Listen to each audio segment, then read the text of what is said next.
Wabarakatuh. Selamat pagi menjelang siang, teman-teman semua. Salam sejahtera untuk kita semua. Semoga dalam lindungan Tuhan Yang Maha Esa dan selalu dalam keadaan sehat walafiat.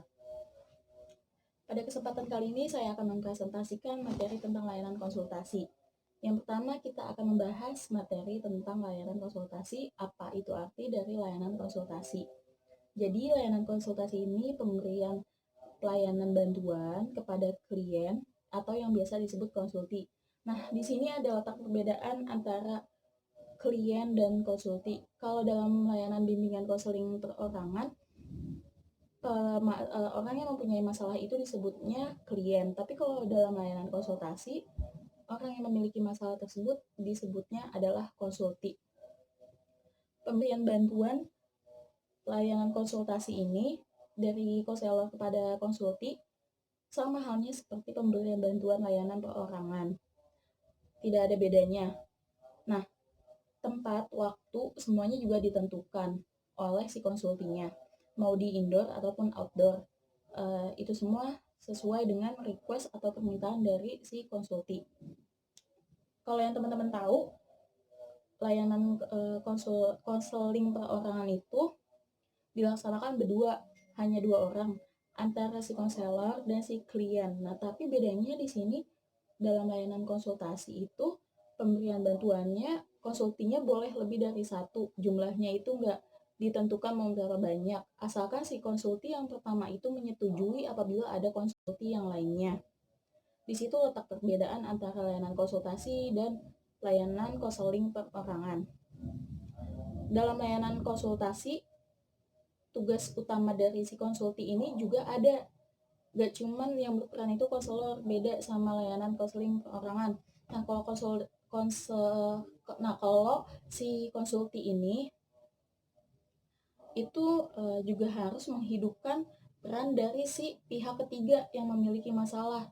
Jadi seolah-olah masalahnya si pihak ketiga itu ada di sini lebih memudahkan untuk si konselor, si orang pertama dalam mengidentifikasi masalah si pihak ketiga. Seperti itu. Nah, dalam layanan konsultasi ini, peran dari konsulti juga harus menguasai yang namanya WPKNS. WPKNS ini nantinya akan bertujuan untuk mengkonseling si kliennya atau si orang yang bermasalahnya. Sebelumnya saya akan membahas contoh lebih konkretnya seperti apa sih peranan antara si konsulti dan pihak ketiga. Contohnya, saya seorang pimpinan perusahaan dan teman saya seorang karyawan di perusahaan saya. Nah, teman saya ini memiliki masalah dalam bekerja seperti sering membolos, tidak taat peraturan, dan tidak fokus saat sedang jam kerja. Nah, di sini peran saya juga dibutuhkan sebagai konsulti yang nantinya akan membantu si pihak ketiga yaitu karyawan saya. Tapi si karyawan saya atau si pihak ketiga ini juga memiliki peran. Jadi masalah itu terentaskan dengan peran si konsulti dan pihak ketiga. Yang dibutuhkan saat ini adalah WPKNS. WPKNS itu ada beberapa step untuk dipahami oleh seorang konsulti. WPKNS itu wawasannya. Jadi si konsulti ini harus mengetahui bagaimana keadaan si pihak ketiga saat ini, seperti apa lingkungannya, bagaimana pergaulannya, dan apa saja yang menyebabkan si pihak ketiga memiliki masalah ini. P-nya itu pengetahuan. Jadi bagaimana si konsulti ini mengetahui bahwasannya dalam mengentaskan permasalahan dari pihak ketiga harus berdasarkan kaidah-kaidah pendidikan, psikologis, budaya, dan juga lain-lainnya. Lalu keterampilan. Di sini sangat diperlukan keterampilan dari konsulti.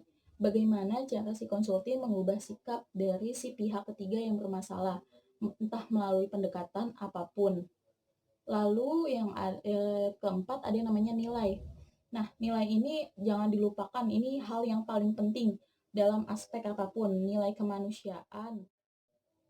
Lalu selanjutnya ada N, yaitu nilai.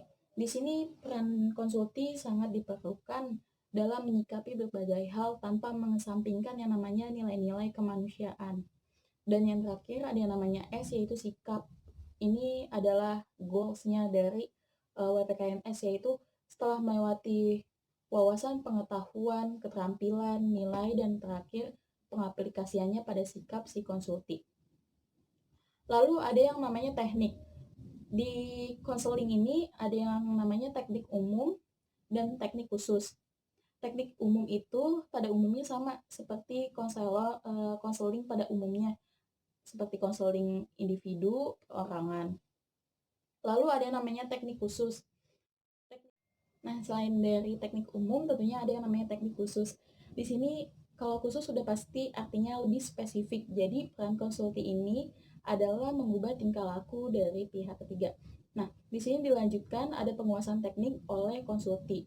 Keterampilan yang harus dikuasai oleh konsulti yang nantinya akan diterapkan oleh pihak ketiga seperti penggunaan aplikasi alat-alat pendidikan. Lalu ada yang namanya 3M, lalu ada yang namanya pertanyaan terbuka, pertanyaan tertutup, lalu ada dorongan minimal refleksi, serta teknik khusus. Nah, selain dari teknik umum dan juga khusus, tentunya ada teknik lain yang harus dikuasai oleh konsulti, yaitu apabila si pihak ketiga ini memiliki masalah, namun masalahnya itu tidak dapat terentaskan atau di luar dari kuasa dari seorang konsulti menyelesaikan masalahnya, maka masalah tersebut wajib dialih tangan kasuskan. Nah, di sini juga ada keterkaitan yang dengan BMB 3. Lalu, dalam layanan konsultasi juga ada penentuan waktu dan tempat, keterkaitan jenis layanan, dan kegiatan pendukung. Oke, di sini ada yang namanya kegiatan pendukung. Kegiatan pendukung itu adalah satuan untuk penggunaan alat-alat tes yang diberikan konsulti terhadap pihak ketiga. Di sini ada 6 kegiatan pendukung. Yang pertama aplikasi instrumentasi tes, himpunan data, konferensi kasus, kunjungan rumah, tampilan pustakaan, dan yang terakhir ada alih tangan kasus. Oke, sekian presentasi dari saya. Kurang lebihnya mohon maaf. Wassalamualaikum warahmatullahi wabarakatuh dan selamat pagi.